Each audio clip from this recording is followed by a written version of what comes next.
সর্বপ্রথমেই একটা কথা বলতে চাই যে আমাদের চোখে কি আপনারা কোনো অশ্রু দেখতে পান নাকি আগুন দেখতে পান? আমাদের চোখে কি অশ্রু থাকবে নাকি আগুন থাকবে? সেই আগুনের পরাজয় কি শক্তিকে ধ্বংস করে দিতে আমরা সবাই একতাবদ্ধ হব। শোনেন ভাই, ওসমান ভাই আর অন্য কেউ হবে না। আমরা মাঝে মধ্যে অনেকেই বলবার চেষ্টা করি যে এক হাতি চলে গেলে লক্ষ হাতি জন্ম নিবে। হয়তো আদর্শের দিক থেকে লক্ষ হাতি জন্ম নিবে, কিন্তু যোগ্যতায় ওসমান হাদি হওয়াটা আসলেই খুব কঠিন। আজকে এখানে আসলে গরম গরম বক্তব্য দেওয়ার মতো মন মানসিকতায় আমি সহ আমার পুরো টিম কেউই নেই। শুধু ওসমান হাদি কে সেইটা আপনাদেরকে একটু স্মরণ করাই দিতে চাই। ওসমান হাদি 5 তারিখের পরবর্তী সময়ে উঠে আসা কোন নেতা নয়। ওসমান হাদি তার পুরো জীবনই কেটেছে আন্দোলন এবং সংগ্রামের মধ্য দিয়ে। তাকে যারা চিনেন আপনারা জানেন। ওসমান হাদি তার শিক্ষা জীবনের প্রতিটি পর্যায়ে তিনি এই আন্দোলন সংগ্রাম তার নিজ নিজ জায়গা থেকে চালিয়েছেন। আমরা সবাই এখানে যারা উপস্থিত হয়েছি, আমরা সবাই চাই ওসমান হাদি ভাইকে আল্লাহ তাআলা হায়াতে তাইয়্যিবা নসিব করেন। ভাইরা,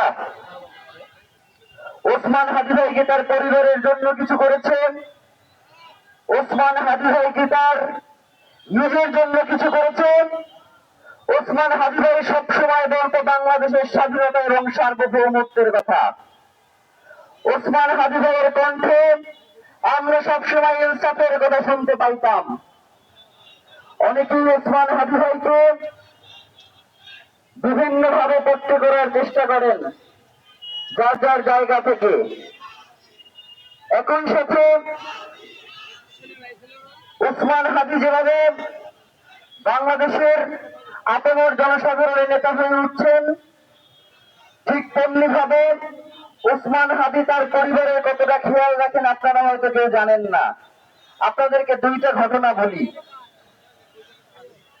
আমি এবং আমার পুরো টিম তারা সেন্টারে বালিশ ছাড়া ফ্লোরে ঘুমাই।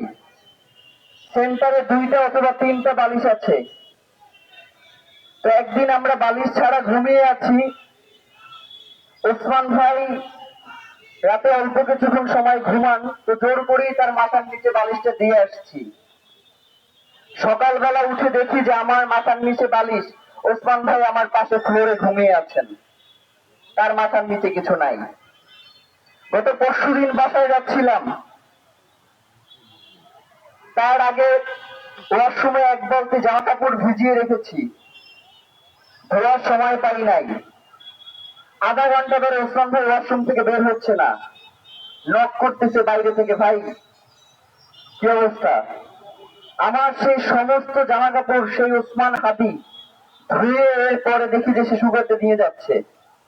সুতরাং ওসমান হাদির সাথে আমাদের যেই সম্পর্ক তৈরি হয়েছে সেইটা কোনো রক্তের সম্পর্ক নয়। অনেক সময় রক্তের সম্পর্ক ছাড়িয়ে অনেক সম্পর্ক তৈরি হয়ে যায়।